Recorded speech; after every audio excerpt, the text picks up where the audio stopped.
बिस्मिल्लाहिर्रहमानिर्रहीम। रब्बि इश्रह ली सदरी व यस्सिर ली अमरी वहलुल उक़दतम मिन लिसानी यफ़क़हू क़ौली। अल्लाहुम्मा सल्लि अला मुहम्मद व अला आलि मुहम्मद कमा सल्लैता अला इब्राहीम व अला आलि इब्राहीम इन्नका हमीदुम मजीद। अल्लाहुम्मा बारिक अला मुहम्मद व अला आलि मुहम्मद कमा बारकता अला इब्राहीम व अला आलि इब्राहीम इन्नका हमीदुम मजीद। आज अल्हम्दुलिल्लाह अल्लाह की तौफ़ीक़ से सीरा के ऊपर हमारा चौथा लेक्चर उसका आगाज़ होने जा रहा है। आज जो इस लेक्चर की थीम है, क्योंकि हम नबी पाक सल्लल्लाहु अलैहि वसल्लम की कैरेक्टरिस्टिक्स, नबी पाक सल्लल्लाहु अलैहि वसल्लम का ज़ाहिरी हुस्न और अरब के जिस कबीले से अल्लाह के नबी का ताल्लुक़ और उनकी क्या हिस्ट्री थी, ये हम डिटेल में कर चुके हैं। अब हमें before we start the actual नबी पाक सल्लल्लाहु अलैहि वसल्लम की पैदाइश से हम उस सिलसिले को शुरू करें, उससे पहले अब एक टॉपिक और हमारा रह गया है जो आज होगा कि जब नबी पाक सल्लल्लाहु अलैहि वसल्लम की बेसत होती है और अल्लाह के नबी दुनिया में तशरीफ़ लेकर आते हैं, तो उससे पहले मक्का मदीना जो हिजाज़ का इलाका कहलाता है, उधर क्या मामलात थे, अरब के अंदर क्या मामलात थे, वहाँ जो बुत परस्ती थी, आग की परस्तिश थी, चाँद सूरज की परस्तिश थी, 360 बुत काबे में रखे हुए थे, तो इसकी क्या हिस्ट्री है और उस वक्त के दौर हालात क्या थे कि जिस टाइम पर अल्लाह के नबी दुनिया में तशरीफ़ लेकर आ रहे हैं, तो उससे पहले हालात और वाक़यात क्या थे, तो ये समझना भी बहुत ज़रूरी है। सो आपको पता चलेगा कि किस सिचुएशन के अंदर अल्लाह के नबी आए और किस टाइम पे अल्लाह ने उनको बेहतर समझा कि दुनिया में भेजा जाए, तो उसके ऊपर थोड़ी सी रिफ्लेक्शन ज़रूरी है। तो उसको आगाज़ करने से पहले बिस्मिल्लाहिर्रहमानिर्रहीम। अब अगर हमें ये पता होगा कि उस वक्त के क्या हालात थे, हमने मुश्किल हालात का हमें पता होगा, तभी जब बेहतरी आएगी तो आप उसको डिफरेंशिएट कर सकते हो। जब बातिल होगा ना तो ही हक नज़र आएगा अलग। अब आग होगी तो जब पानी मारा जाएगा तो पता चलेगा कि भाई आग की क्या प्रॉब्लम्स थी और पानी की क्या रहमत थी। तो आपके पास एसी ना हो और आपको गर्मी में बैठने की आदत हो और मजबूरी हो, और उसके बाद जब एसी लगे तो आपको फिर जो एसी की कदर होगी ना वो अलग होगी। अब एक इंसान, उसके पास सफ़र करने के लिए जब उसने आँख खोली तो उसके पास घर के अंदर कोई सवारी नहीं थी। उसने अपने वालिदैन को देखा पैदल चलते हुए।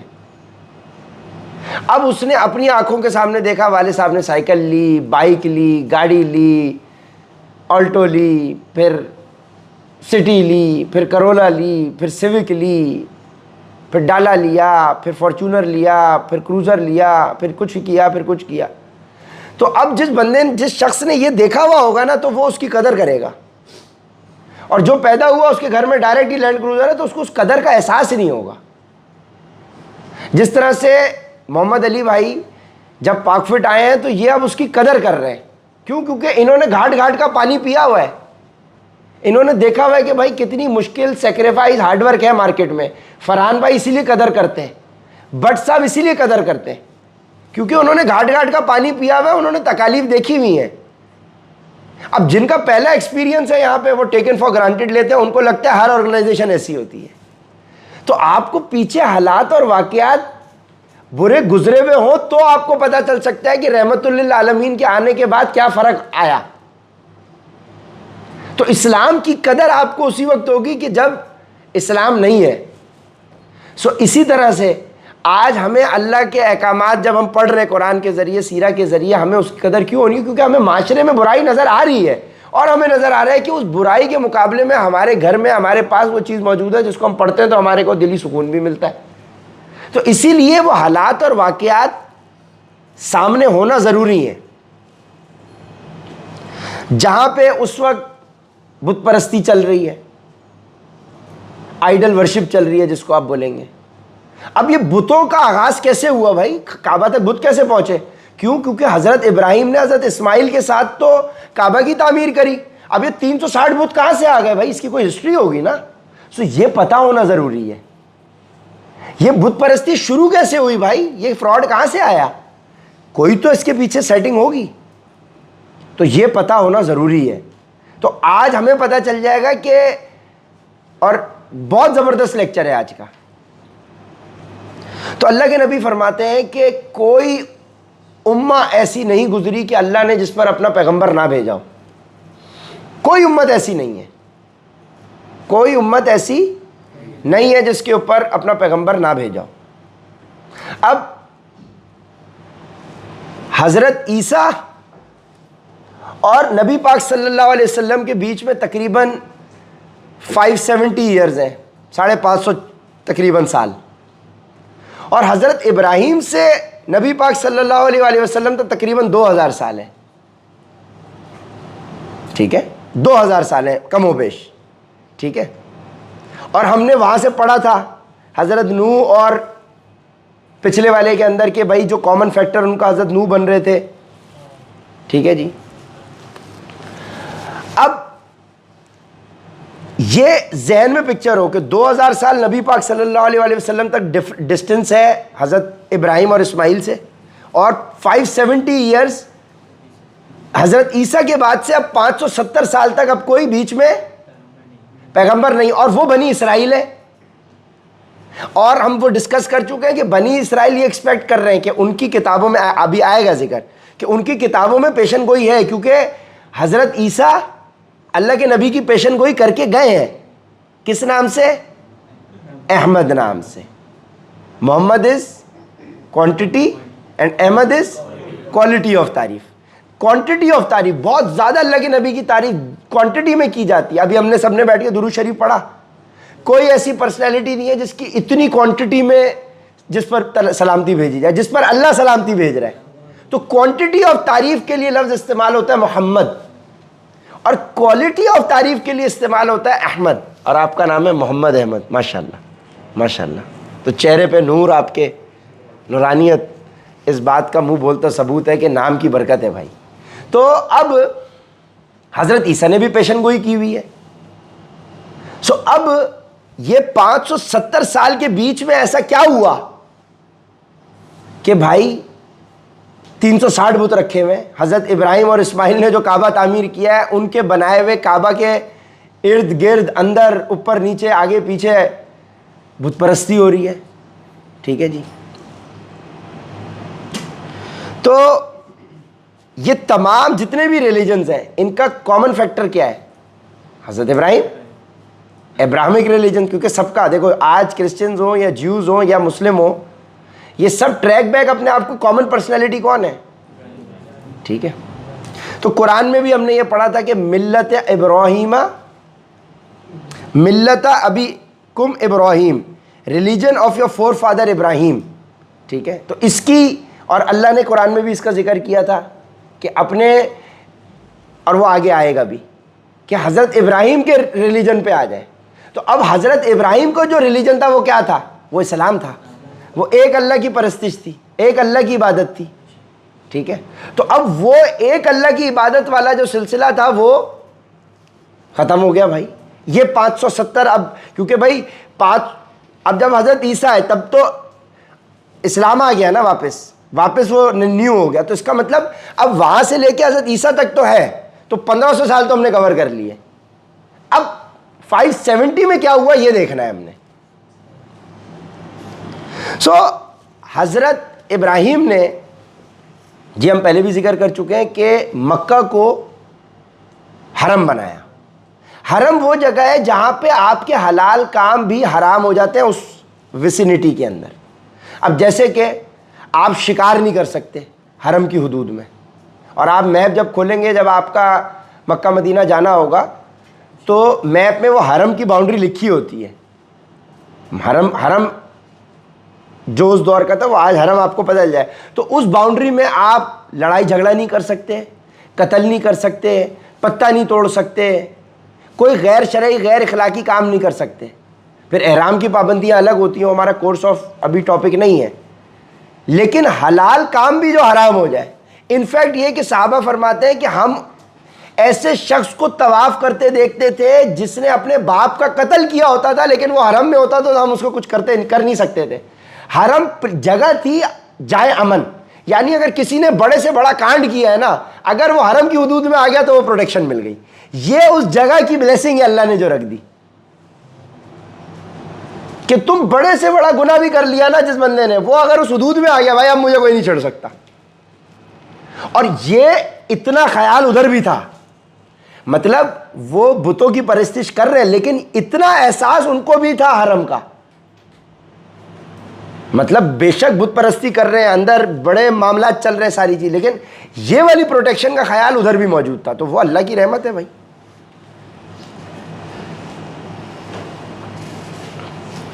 अब हजरत इब्राहिम ने जो हज का सिलसिला शुरू हुआ, वो तो हज तो तब से चल रहा है।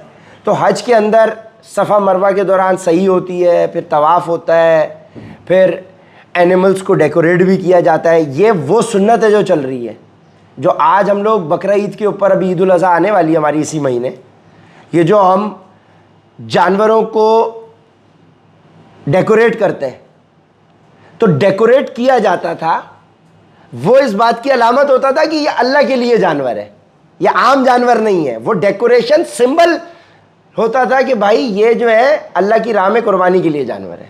तो वो प्रैक्टिस चल रही थी, अभी भी कुछ ना कुछ चल रही थी। अब उसमें कहाँ गड़बड़ आएगी, वो सब चीज़ें। अब अल्लाह के नबी फरमाते हैं कि, और अल्लाह के नबी के ज़रिए हमें यह पता चला कि भाई ये जो बुत परस्ती थी, ये जो आइडल्स थे, ये कैसे शुरू हुआ।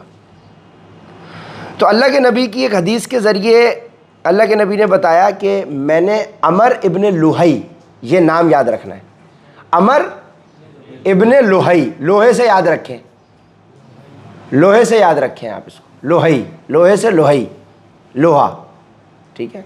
अमर इब्न लुहई, अल्लाह के नबी ने फरमाया मैंने इसको जहन्नुम के अंदर जलते हुए देखा और जहन्नुम के इर्द गिर्द इसको मैंने कैफियत में देखा, क्योंकि ये वो पहला शख्स था जिसने हज़रत इस्माइल के दीन को, यानी हज़रत इब्राहीम के दीन को, यानी इस्लाम को जिसने चेंज किया या जिसमें खुराफात शामिल करी। ये था वो पहला शख्स। अभी कुछ चीज़ा इसके पॉइंट्स आएंगे, क्योंकि पॉइंट्स की सूरत में मैंने इस पूरे लेक्चर को प्रिपेयर किया होता है, और फिर आगे इसकी पूरी हिस्ट्री आ जाएगी। अमर इब्ने लुहई, अब ये शख्स जो था, ये था एम्परर, बादशाह, ये था चीफ्टन। समझो कि ये जो चौधरी होते हैं, जो समझो अपने लीडर है, ये सीईओ है अपने इलाके का, चीफ था ये, वजीर आजम था ये, लीडर था ये, मतलब अपने एरिया का जो अपना कबीला था उसका बॉस था ये, ठीक है ना, ओहदेदार था, मतलब बड़ा था ये अपने। अब ये जो है सीरिया, शाम, ये वहां जाता है।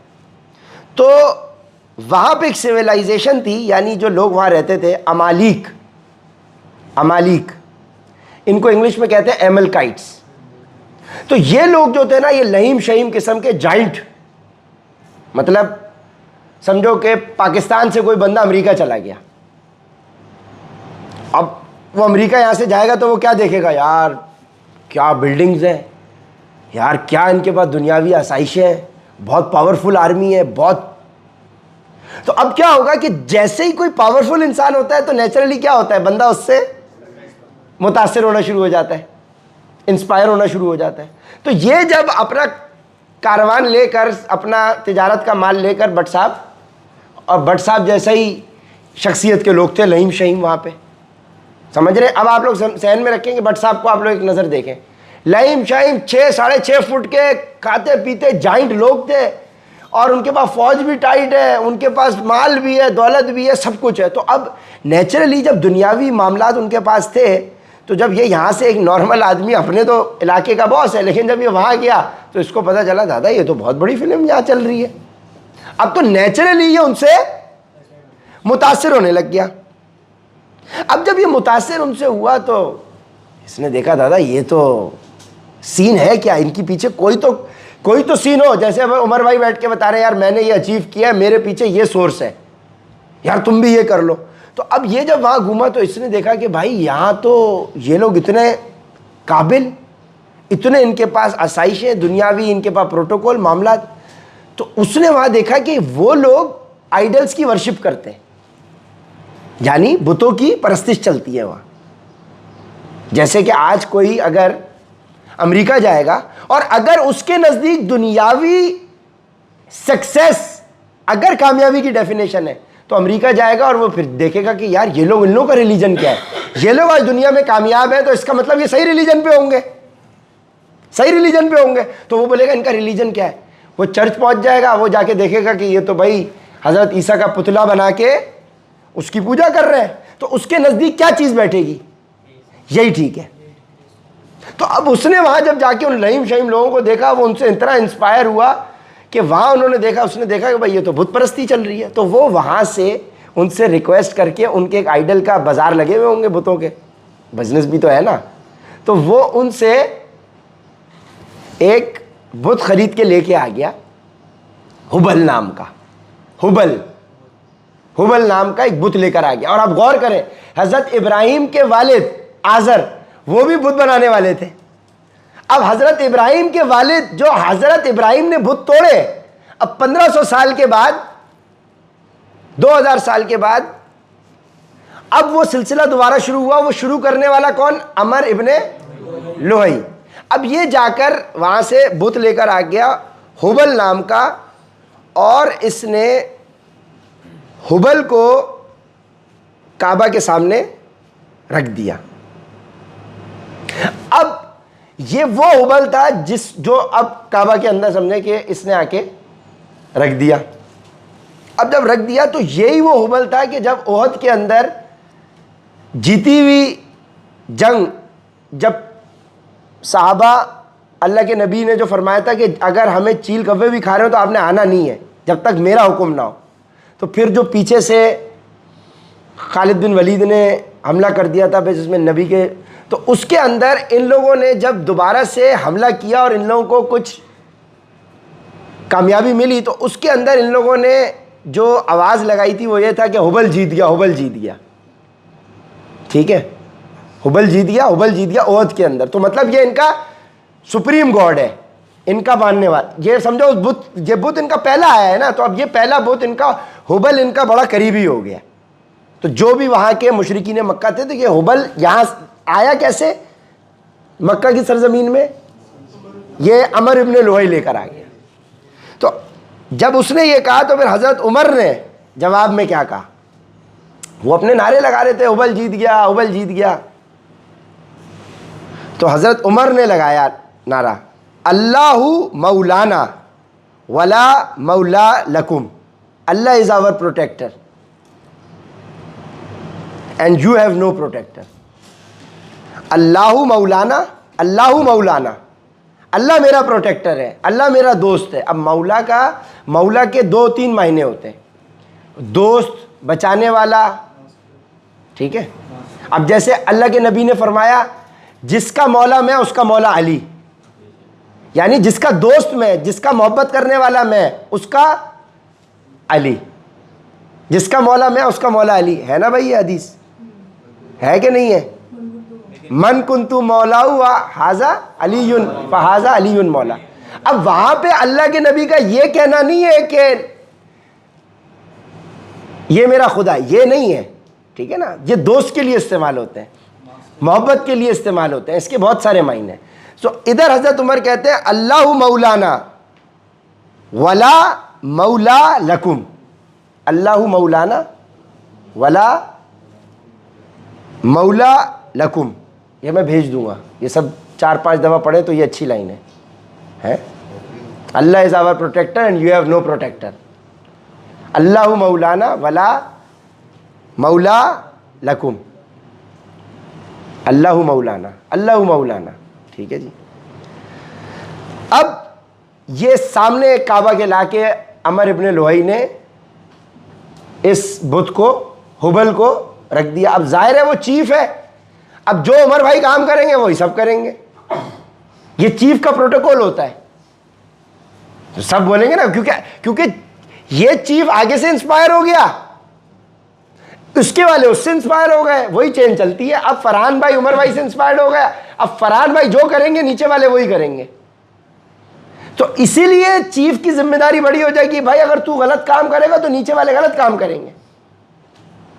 इसीलिए सबके सामने सीरा पढ़ाना जरूरी है, पढ़ना सब कुछ समझना जरूरी है, ताकि अगर फरहान भाई कोई फ्रॉड करे, उमर भाई कोई फ्रॉड करे, तो आपको बताओ भाई ये फ्रॉड है, आप वही रोको जो हज़रत अबू बकर ने कहा, अगर मैं आपको नबी के तौर तरीके पे चलाऊं तो मेरी मदद करें, मेरी बात माने, मेरे हाथ मजबूत करें, वरना मेरी करेक्शन करें। क्यों? क्योंकि रोल मॉडल अल्लाह के नबी की ज़ात है, हुबल की ज़ात थोड़ी है रोल मॉडल। या वो जो एमलकाइट्स हैं जिधर से वो गया और वहाँ से उनसे मुतासिर होके आ गया। तो इन लोगों ने अपना जो है तलबिया भी चेंज कर लिया था, जो हमारा तलबिया है अल्लाहु अकबर, फिर जो हमारा जो चलता है लब्बैक अल्लाहुम्मा लब्बैक लब्बैक ला शरीका लक लब्बैक इन्नल हम्दा वन नेमत लक वल मुल्क ला शरीका लक, ठीक है ना। अब इसका मतलब यह है कि अल्लाह मैं हाजिर हूँ, क्योंकि हज की जो कॉल होती है ये अल्लाह की तरफ से बुलावा होता है। तो फिर बंदा इस तलबिये को जारी रखता है तब तक जब तक वो काबा को देख ना ले। जब आपने जैसे ही आपकी नियत हो जाती है ना, अब मीकात का पॉइंट होता है, जब आप यहाँ से उम्रे के लिए हज के लिए जाते हैं तो वो अनाउंस कर देते हैं भाई अब ये मीकात का पॉइंट शुरू हो गया, आप सब अपनी नियत कर लें। एक होता है कि भाई आप एहराम पहन लिया और घर से ही नियत करके निकले, और एक है कि आपने एहराम पहन लिया लेकिन नियत आपने जो है वो जहाज में की, क्योंकि जैसे ही आप नियत कर लेंगे तो एहराम की पाबंदियां आप पे लागू हो जाएंगी, ठीक है। अब आप बाल नहीं तोड़ सकते, अब आप सेक्स नहीं कर सकते, अब आप जो है कोई गलत बात नहीं कर सकते, गालम गलोच नहीं कर सकते, गुस्सा नहीं कर सकते, पत्ता नहीं तोड़ सकते, खुशबू नहीं लगा सकते। उससे पहले लगा लें सब कुछ और उसके बाद नियत। तो अब जैसे ही नियत हो जाती है तो फिर आप तलबिया पढ़ना शुरू करते हैं, लब्बैक अल्लाहुम्मा लब्बैक लब्बैक ला शरीका लक लब्बैक इन्नल हम्दा वन नेमत लक वल मुल्क ला शरीका लक, ठीक है ना। ए अल्लाह मैं हाजिर हूँ, तूने बुलाया, मैं हाजिर हूँ, मैं पहुँच रहा हूँ। अब अब आप पूरा समझो जहाज़ से लेके जद्दा एयरपोर्ट पे, जद्दा एयरपोर्ट से मक्का के सफ़र तक, मक्का के सफ़र से लेके हरम तक आप ये पढ़ोगे जब तक खाने काबा को ना आप उस हुदूद में ना देख लो, ठीक है ना। तो आप पढ़ते मताफ में पहुँच गए, एकदम खाने काबा सामने आ गया, ठीक है जी। अब आप वहाँ छोड़ेंगे, ठीक है जी। तो अमर इब्न लुहई की एग्जैक्ट किस तारीख को ये पैदा हुआ, अब ये जो 570 साल बाद हज़रत ईसा के अल्लाह के नबी पैदा हुआ, अब ये एग्जैक्टली इसका कौन सा टाइम था ये कोई एग्जैक्टली मालूम नहीं है। अब हो सकता है अल्लाह के नबी से 300 साल पहले हो, 400 साल पहले हो, 500 साल पहले हो। अब इस बाल की खाल में जाने का हमें क्या मिल रहा है, हमें ये पता चल गया क्योंकि अल्लाह के नबी ने इसके ऊपर तस्दीक कर दी कि भाई ये यहां से कहानी शुरू हुई, ठीक है जी। अब इनकी लोहई की जो हिस्ट्री है इसके ऊपर अब हम मोटा मोटा हमने कर लिया कि भाई ये क्या था। अब इस लोहई की हिस्ट्री के ऊपर थोड़ा सा, अब ये उन्हीं से इंस्पायर्ड था, एमलकाइट से, वहां से ये लेकर आया। उसको यही लग रहा था कि भाई ये जाहिर सी बात है कि भाई जो भी ये लोग काम कर रहे हैं, आज ये लोग इतने पावरफुल हैं, इतनी बड़ी इनके पास आर्मी है, तो जो काम ये कर रहे हैं सही कर रहे होंगे, क्योंकि इंसानी दिमाग यहीं जाएगा यार। अमेरिका आज नंबर 1 है, तो जो अमेरिका कर रहा है वो सही है, अमेरिका का दीन ठीक है, तो वो उससे इंस्पायर होगा। लेकिन अगर वो कुरान पढ़ेगा तो उसको पता चलेगा ना कि अल्लाह कह रहा है कि हमने इनको मोहलत दे रखी है। इसी तरीके से जब पावरफुल से कोई इंस्पायर होता है, तो इसी तरह से जब इस्लाम पावरफुल था तो बाकी लोग आपसे मुतासिर होते थे। इसीलिए पावरफुल होना आपका ज़रूरी है, इसीलिए पैसा भी ज़रूरी है, इसीलिए पोजीशन भी ज़रूरी है, इसीलिए आपको क्यों, क्योंकि देखो अगर पैसा नहीं है तो वो क्रेडिबिलिटी नहीं है। क्रेडिबिलिटी नहीं है तो आम जहन को मुतासिर करने के लिए नोट चाहिए आपको।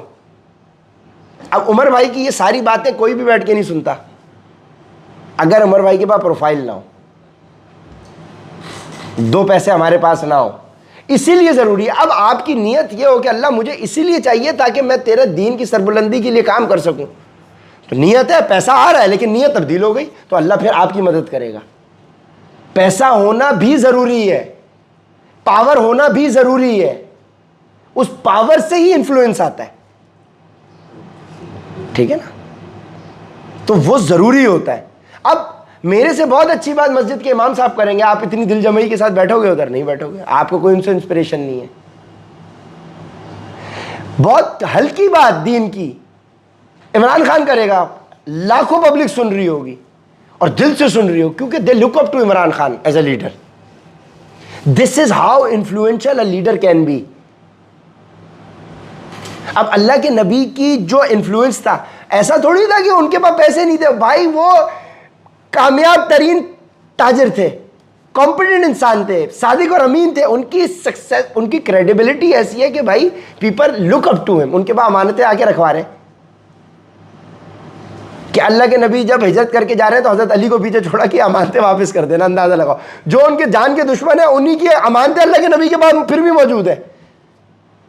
जब आपने हिजरत की है 10 हिजरी में, अंदाजा लगाए 10 साल से प्रोसिक्यूशन चल रही है लेकिन अमानतें उन्होंने अल्लाह के नबी के पास रखा है क्योंकि उनको पता है इन मुश्किल हालात में भी अमानतदार एक ही है, अमीन एक ही है, सादिक एक ही है। अंदाजा लगाओ आप क्या कैरेक्टर होगा, सिस्टम ही अलग है, सही है, क्या पर्सनैलिटी होगी। तो अब आप वो इंस्पायर हुए।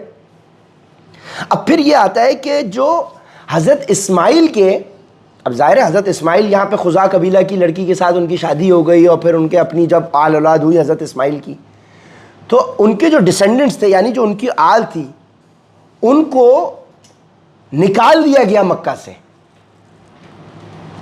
कॉन्कर कर लिया था। और वो किसने किया था? खुज़ा कबीला ने ही कॉन्कर किया। खुज़ा की उनकी बेटी थी, उनकी बीवी थी जो हमने पढ़ा था, उन्होंने ही उनको कॉन्कर किया और उनका चीफ था ये अमर इब्न लुहई। आगे चल के आया होगा, बस समझो खुज़ा कबीले ने तो उन्होंने अपनी बेटी दी, हज़रत इस्माइल ने शादी कर ली। अब खुज़ा कबीला भी तो उस पार्टनरशिप में आ गया ना मक्का के अंदर। तो इवेंचुअली उन्होंने, उनका ये लीडर था नीचे अमर इब्न लुहई, ठीक है जी, रिस्पेक्टेड चीफ था अपने दौर का, उस पूरे खित्ते का, ठीक है ना। वही वाली बात है कि मिसाल के तौर पे भाई इधर एशिया में पाकिस्तान की बड़ी चौधराहट है कि यार न्यूक्लियर पावर है और सारी चीज़ें, यहाँ से हमारा चीफ गया अमेरिका, वहाँ उनके दीन से इंस्पायर हो गया और वहाँ से लेके आके यहाँ बुत परस्ती शुरू कर दी।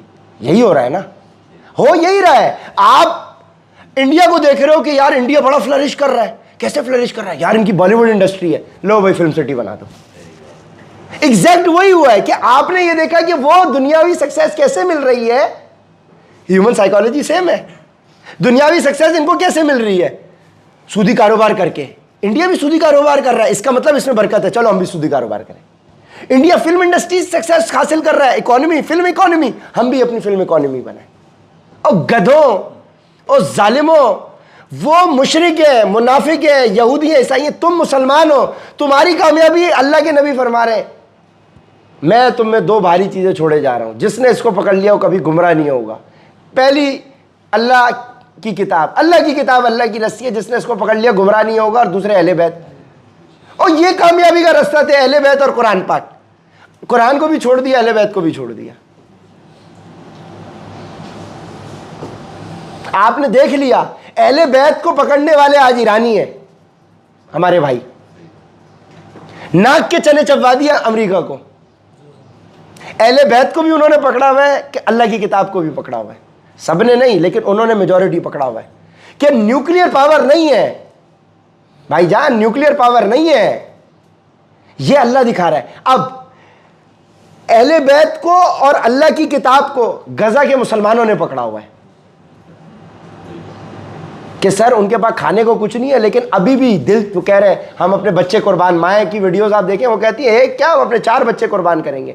अहले बैत को पकड़ने वाला जज्बा गजा के मुसलमानों में है, जिसने अहले बैत को पकड़ा इसका मतलब उसने इमाम हुसैन को पकड़ा, इमाम हसन को पकड़ा। तो उन्होंने क्या किया, अपनी जाने कुर्बान कर दी अल्लाह की राह में। असल अल्लाह की राह में जाने कुर्बान आज ईरान कर रहा है और फलस्तीन कर रहा है।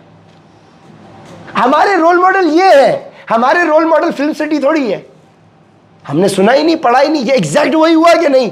आपने दुनियावी सक्सेस को देखा, उससे इंस्पायर हुआ, वो प्रैक्टिसेस आप अपने मुल्क में ले आए। ओ भाई, तुम्हारी गाड़ी के अंदर पेट्रोल डलता था, तुम डीजल से इंस्पायर होकर पेट्रोल गाड़ी में डीजल डालना शुरू होगा, चली नहीं रही गाड़ी। तुम्हारी गाड़ी पेट्रोल पे डिजाइन थी, उनकी इकोनॉमी डीजल पे चल रही है, क्योंकि अल्लाह ने उनको डील दी हुई है। खोलो तो सही कुरान, तुम्हें पता चले अल्लाह कह रहा है इनको दुनिया की जिंदगी हमने खेल तमाशा, हमने इनको डील दे रखी है इनकी हट धर्मी की वजह से। भाई वो ला इलाहा इल्लल्लाह थोड़ी कह रहे हैं, ला इलाहा इल्लल्लाह तो हमने कहा है।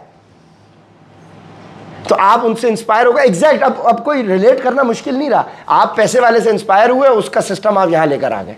एग्जैक्टली लुहाई ने यही किया, जबकि उसके बाद काबा था।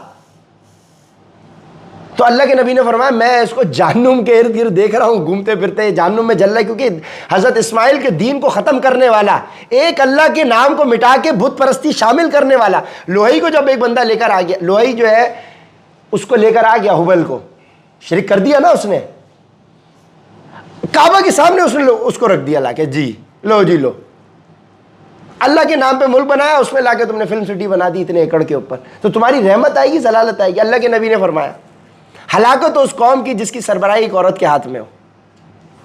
हलाकत हो रही है कि नहीं हो रही है? ठीक है, तो इनसे डरना नहीं है, डरना नहीं है इनसे, ये हलाकत है। और जो इनको फैसिलिटेट कर रहे हैं ये भी हलाक होंगे इंशाअल्लाह। अल्लाह हमें बचाएगा, इंशाअल्लाह हमें बचाएगा, वो जिस तरह से असहाबे काफ को बचाया था। ये जरूरी है पढ़ना, टाइम मिला तो ये भी करेंगे इंशाअल्लाह। तो जाहिर है 500-700 हज़रत इब्राहिम को आए हुए 2000 साल हो चुके थे, 1500 साल गुजर चुके हैं, 1800 साल तो गुजर चुका। अगर ये लोही इमेजिन करें, ये अल्लाह के नबी से 200 साल पहले भी आ रहा है, तो भी मैसेज को आए हुए, ओरिजिनल मैसेज को आए हुए 1700 साल हो गए। सर यहाँ 70 साल में आप फारिग हो चुके हैं, तो 1700 साल का बीच में जब गैप आया तो कितनी खुराफात उसमें शामिल हो गई होंगी, कितना गैप आ गया ना। यहाँ तो सर हम अल्लाह का जिक्र करते हैं और 2 दिन के बाद आते हैं तो हम अल्लाह को भूले हुए होते हैं। सर हमने पूरा रमजान कुरान पाक मुकम्मल किया, 8 दिन की छुट्टी के बाद आए तो सब भूले हुए, 8 दिन में भूल रहे, तो चेंज जाए कि 1700 साल बीच में मौजूद है। अब भूल भाल गए, तो जब भूल भाल गए अल्लाह को छोड़ा तो जिल्लत मिली, जब जिल्लत मिली तो इंफीरियॉरिटी कॉम्प्लेक्स हो गया, दूसरे के जलन हसद पैदा हो गई। ठीक है जी, उनकी क्रेडिबिलिटी से मुतासिर हो गए। क्यों? चूंकि जहालत थी, अल्लाह को छोड़ दिया था। इन वजूहात की वजह से इंस्पायर होकर उनको हुबल लेकर आने पे मजबूर हो गए। और ये भी आता है, हिस्ट्री बताती है, क्योंकि देखो साइमल्टेनियसली हिस्ट्री, दुनिया भी तो तारीख लिख रही थी ना। तो उन्होंने ये बताया कि भाई लोही को ख्वाब के अंदर शैतान ने, और शैतान की तरफ से भी ख्वाब आते हैं, वो तो आपने अल्लाह के नबी ने फरमाया ना, शैतान की तरफ से ख्वाब आए तो औज़ुबिल्लाह पढ़ो और थू करो। तो ये भी आता है कि इसको जो है ख्वाब के अंदर ये शैतान दिखाए गए और हुबल दिखाया गया। और जो नूह अलैहिस्सलाम के दौर के जो शैतान थे, इब्ने अब्बास से हदीस रिवायत है, इब्ने अब्बास से, कि हज़रत नूह के दौर के 5 बहुत अल्लाह के बरगज़ीदा बंदे थे, उनके नाम 5 के सुने हज़रत नूह अलैहिस्सलाम के दौर के। अब आपको पता चलेगा ये बुत तो आ गए, हुबल भी बुत है ना। अब ये बुत कैसे बना, किसने ये आइडिया किसको आया कि यार ये बुत बनाया जाए परस्तिश के लिए? क्योंकि इंसान इतना तो पागल नहीं है अचानक से मिट्टी को उठा के बुत बना लेगा। बुत लाया कैसे गया वो तो पता चल गया, अब बुत बनता कैसे है, बुत की मैन्युफैक्चरिंग कब हुई, कैसे हुई, कि सोचने की, वो सुने। तो हजरत नूह अलैहिस्सलाम के दौर के अंदर 5 बरगजीदा बंदे थे।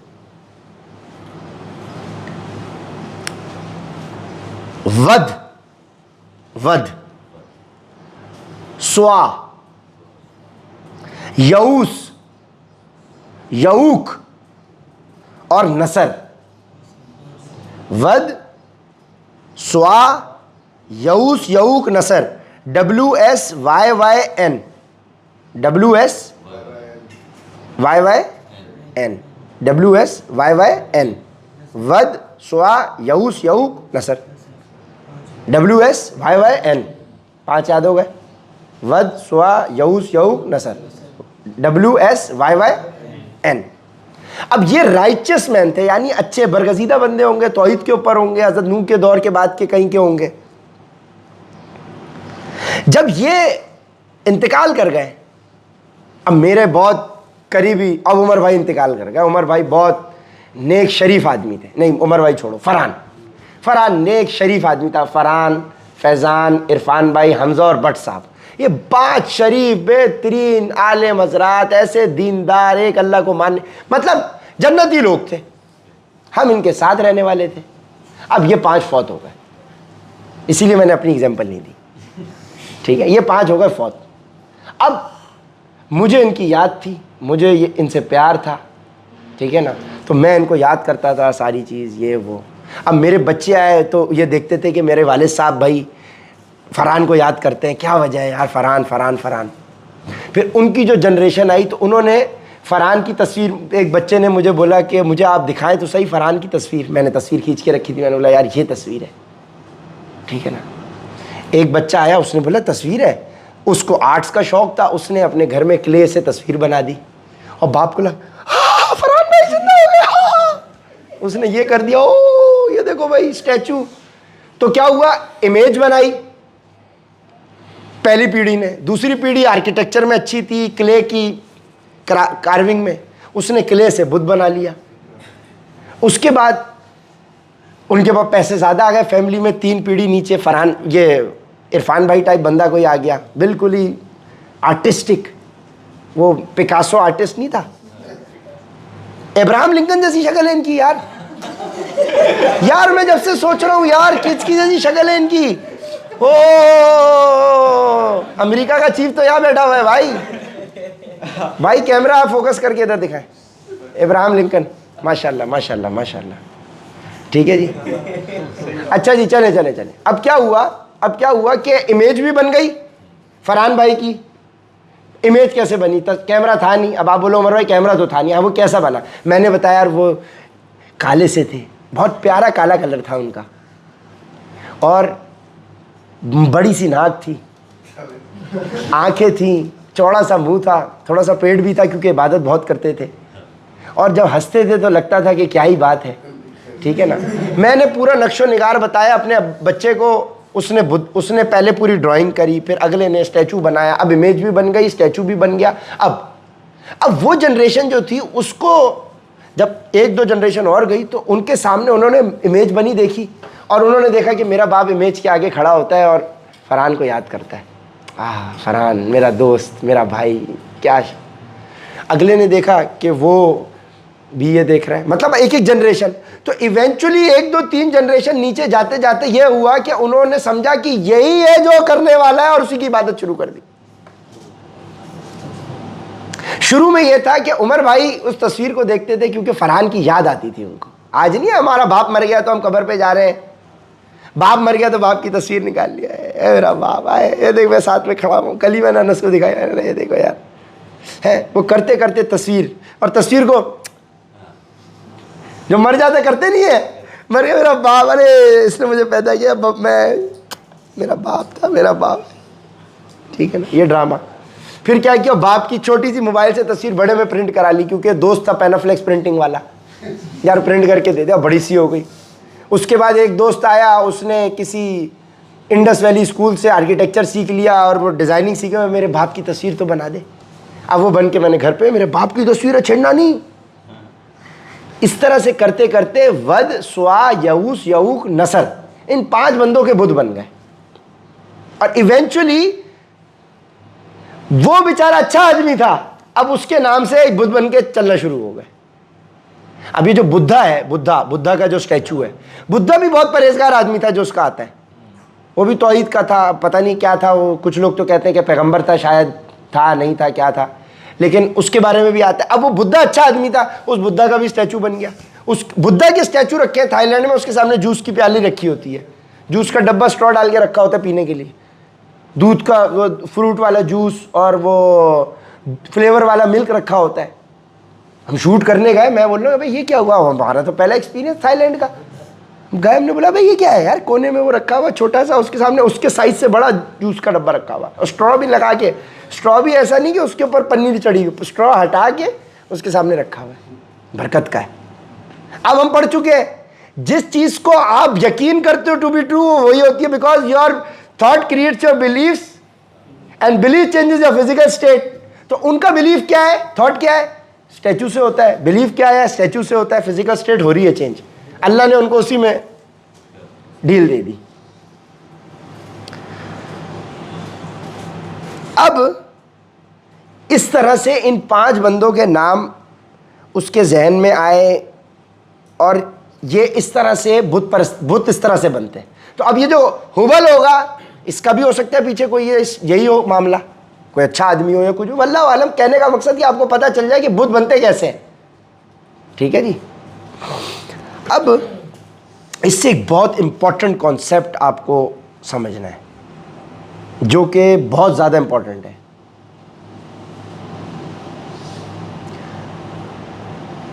जो आइडल वर्शिपर्स हैं, यानी जो बुत परस्त हैं, मट्टी यानी क्ले, सैंड, पानी, उसमें उससे करके एक बुत बनाते हैं, उसके सामने सजदा करते हैं।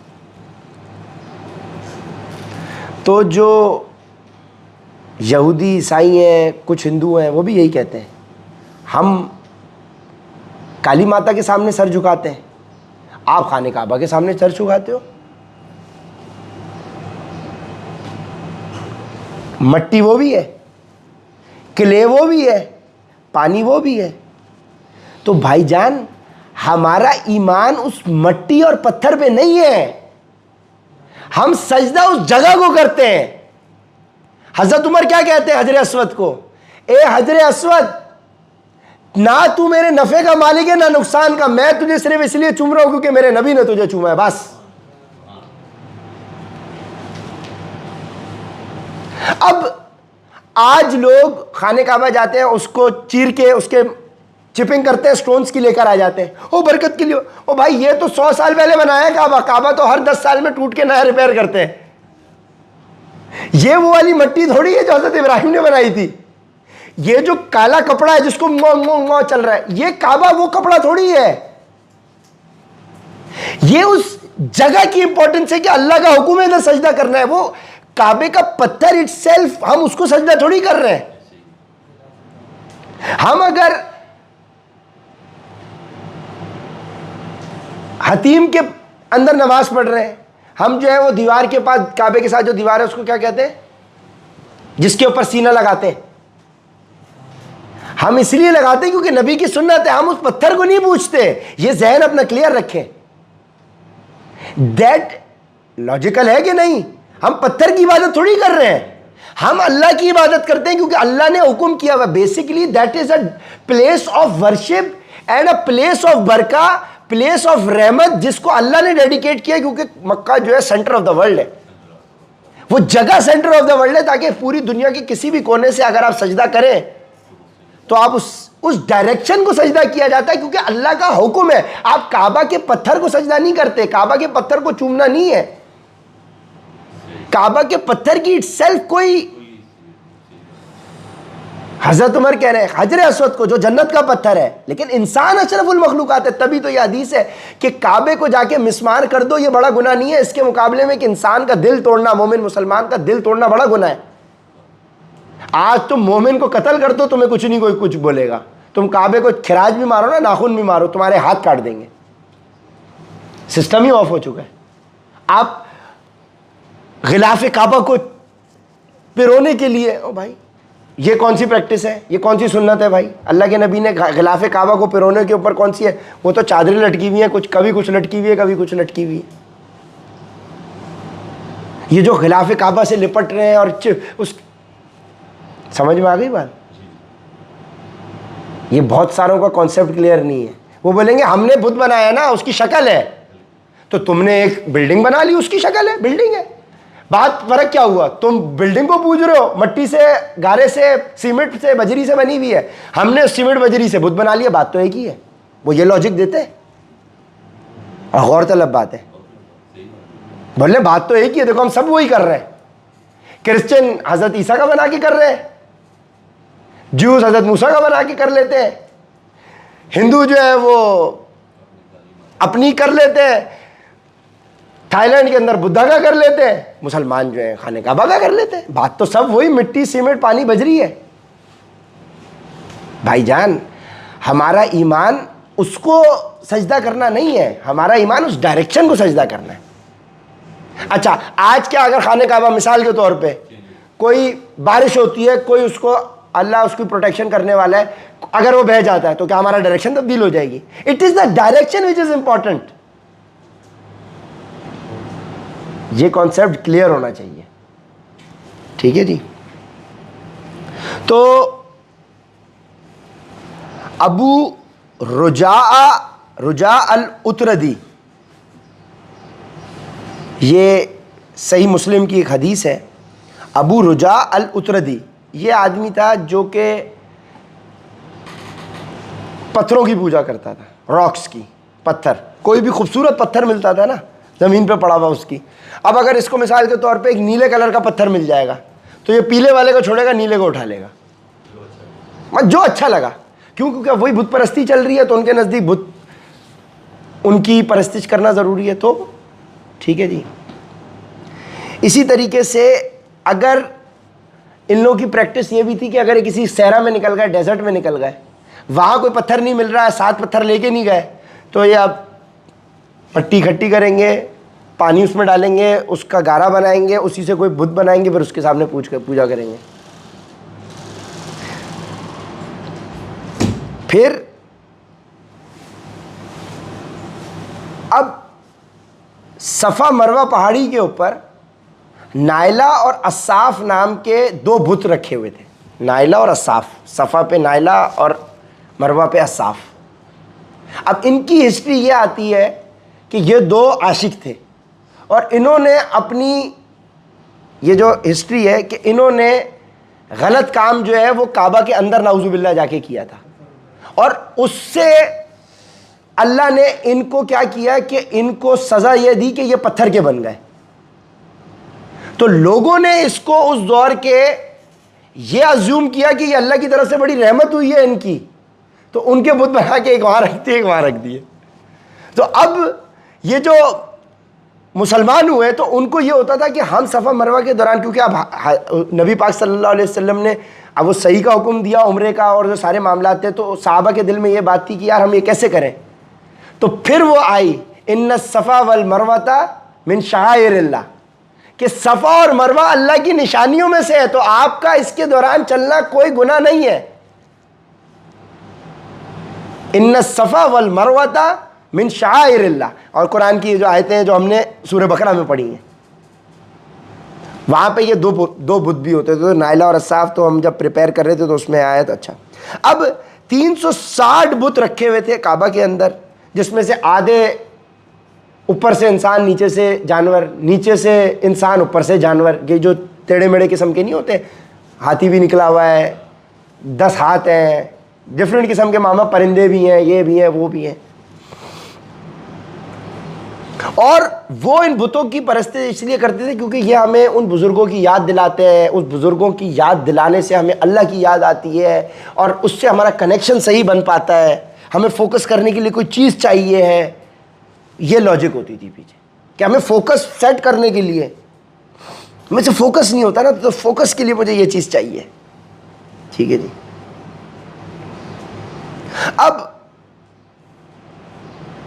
कुस इब्न साइदा बनु एयाद कबीले का आदमी था, जो ओमान, आज का ओमान और ईरान लगता है। कुस इब्न साइदा, अल्लाह के नबी जब छोटे थे तो इस शख्स से मिले, और जब ये हज करने के लिए आया तो उस दौरान इन नबी पाक सल्लल्लाहु अलैहि वसल्लम ने इसके मुंह से सुन रखा था कि ये जो बुत परस्ती है उसके अगेंस्ट बात कर रहा था। तो अब अल्लाह अपने नबी को इनडायरेक्टली ये मैसेज भी सुनवा रहा था। तो ये कुछ इब्न साइदा ये वो शख्स है।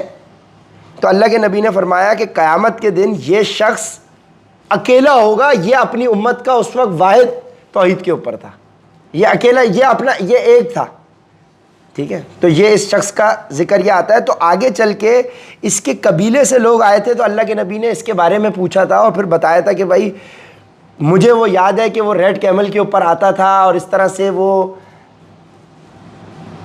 बुत परस्ती के अगेंस्ट बात करता था। तो जहाँ पे बुत परस्ती भी थी वहाँ पे तौहीद वाले कुछ ना कुछ लोग तो थे। और अल्लाह का निज़ाम है कि तौहीद बिल्कुल ख़त्म नहीं होगी। जब दुनिया से बिल्कुल तौहीद ख़त्म हो जाएगी ना, तब क़यामत आएगी। जब तक अल्लाह का नाम लेने वाला एक शख्स भी मौजूद होगा, क़यामत नहीं आनी। तो ये उन लोगों में से था। तो इसी तरह से 4 लोग जो कि इन हालात में रहते हुए भी मक्का के अंदर बुत परस्त नहीं थे, उनमें पहले वर्का इब्न नौफिल, वर्का बिन नौफिल, इब्न असद, खदीजा रज़ी अल्लाह ताला अन्हा के कज़न, यानी खदीजा रज़ी अल्लाह ताला अन्हा के जो वालिद थे, खदीजा के ताया के बेटे, ताया के बेटे, इसीलिए एज में भी बड़े थे वो उनसे। और वो नबी पाक सल्लल्लाहु अलैहि वसल्लम को कहाँ लेकर गई थी? वर्का बिन नौफिल के पास। और वर्का बिन नौफिल जो है वो क्रिश्चियन हो चुके थे और उनके पास वो स्क्रिप्चर्स मौजूद थे जिसमें लिखा हुआ था कि एक नबी ने आना है। तभी तो वर्का बिन नौफिल ने नबी की तस्दीक करी थी। तो ओरिजिनली नबी की तस्दीक सबसे पहले करने वाले वर्का बिन नौफिल थे, हज़रत खदीजा के बाद। तो उन्होंने कहा था कि काश मैं उस टाइम तक ज़िंदा रहूं जब आपकी कौम आपको निकाल देगी। तो अल्लाह के नबी परेशान हुए। अब वो ज़ाहिर है सादिक और अमीन जाने जा रहे हैं, तो मेरी कौम मुझे कैसे निकाल देगी? ठीक है। तो जो बंदा भी अल्लाह का पैगाम लेकर आया है, मेजॉरिटी लोगों ने उसकी मुखालफत ही की है, उसका साथ देने वाले कम ही थे।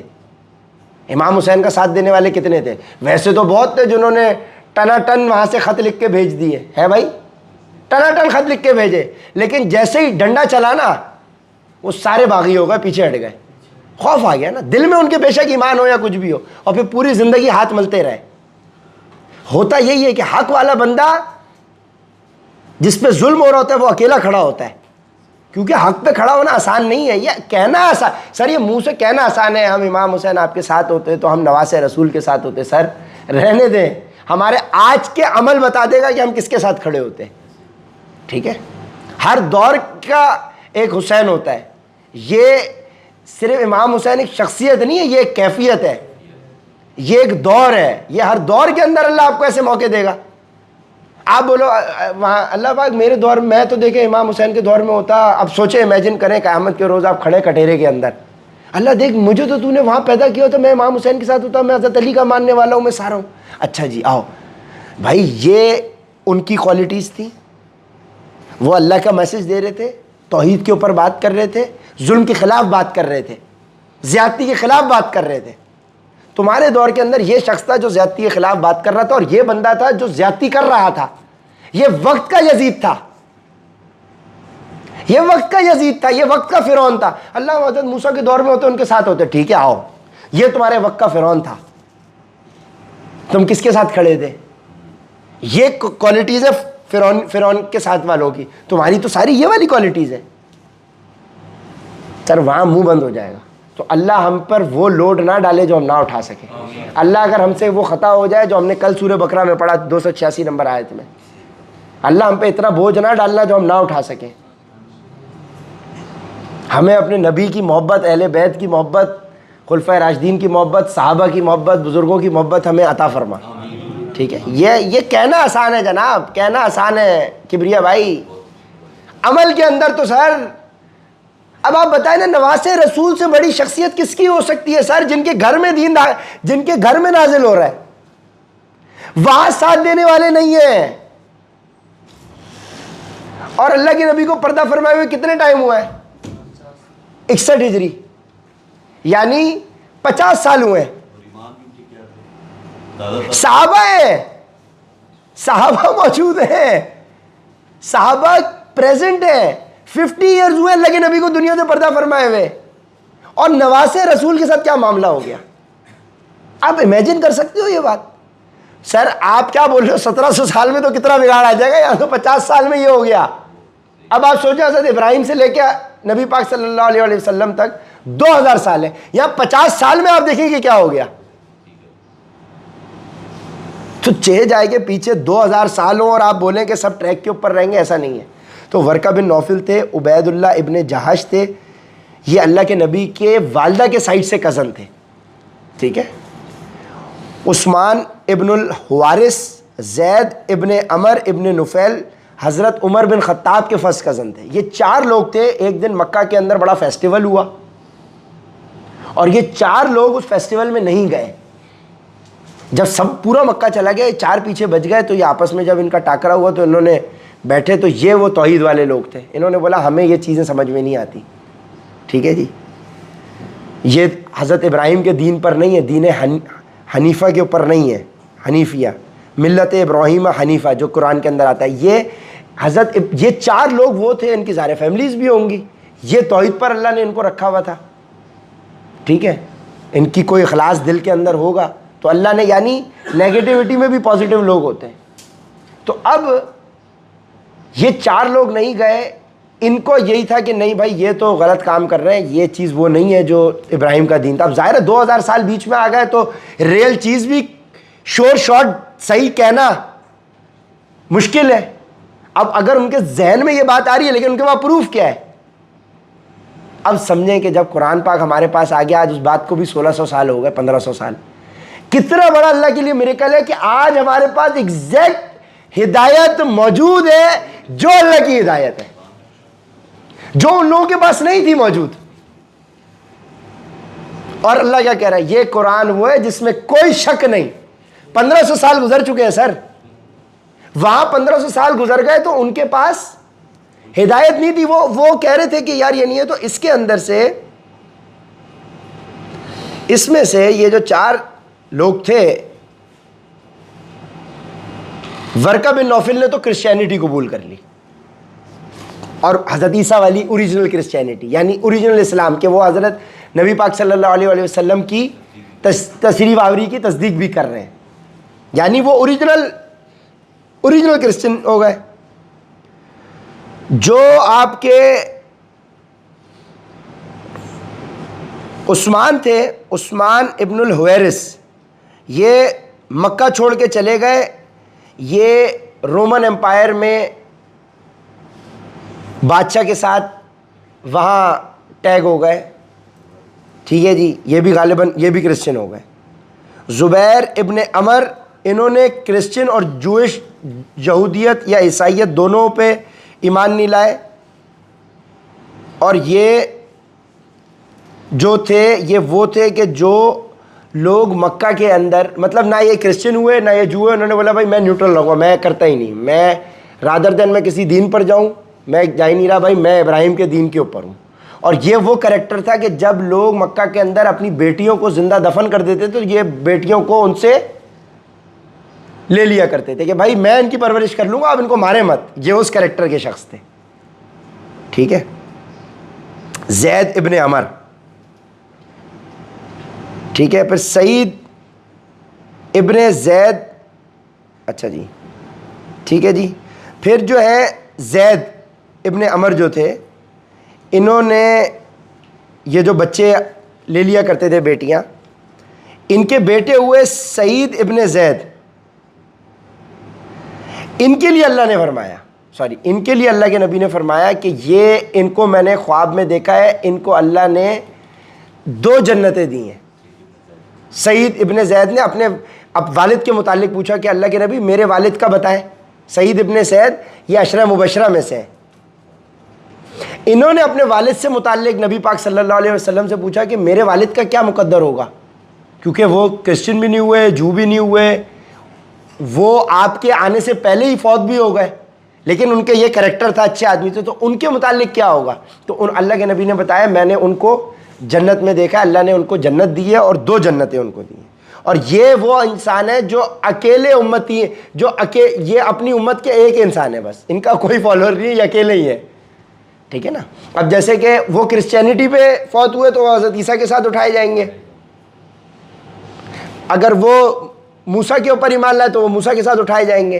तो जो जिसके ऊपर ईमान लाएगा वो उसके साथ उठाया जाएगा। तो सईद इब्ने ज़ैद के वाले ज़ैद वो किसी पर ईमान नहीं लाए, वो अकेले अपनी उम्मत है वो। ठीक है, उनको अल्लाह ने 2 जन्नतें दी। ठीक है जी।